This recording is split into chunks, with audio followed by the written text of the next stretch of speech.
We're going to move to some breaking news just into MSNBC. The House Ethics Committee has unanimously agreed to form a subcommittee to investigate allegations of campaign finance violations by Democratic representative from Florida's 20th district. NBC's Capitol Hill correspondent Ryan Nobles is following that story. And what are we learning?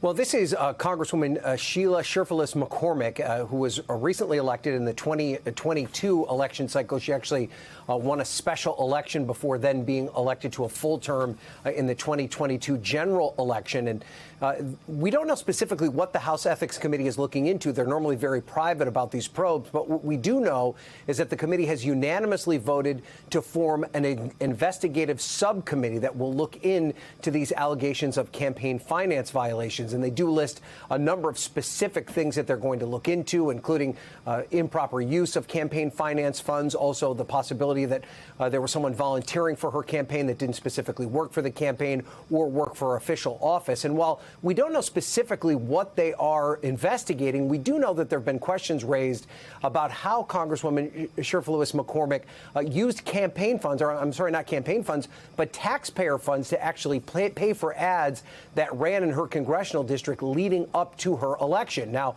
it's not illegal for a member of Congress to use taxpayer funds to create TV ads that are used for informational purposes, to inform members of her constituency about the work she's doing as a member of Congress. But if those can be interpreted as campaign ads, it could lead to a violation of campaign finance laws. So this is an investigation that's in its early stages, but it is notable that both Democrats and Republicans have moved to this stage of forming this investigatory committee.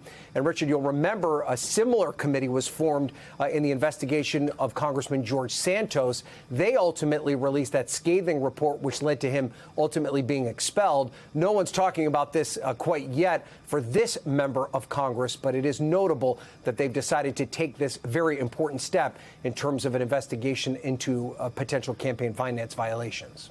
Ryan, how fast might this timeline move? It could take a long time. The House Ethics Committee is notoriously private, and they notoriously are meticulous in their investigations. There's a very real possibility that they could launch this probe, and we may never hear the end of it. They may just decide that there's nothing there and move on and not even tell us about it. There have been ongoing investigations, for instance, into Congressman Matt Gaetz, also of Florida, that's been ongoing for some time with no real end in sight. So the Ethics Committee, very private about how they conduct their business. There's no telling how long this particular probe could take.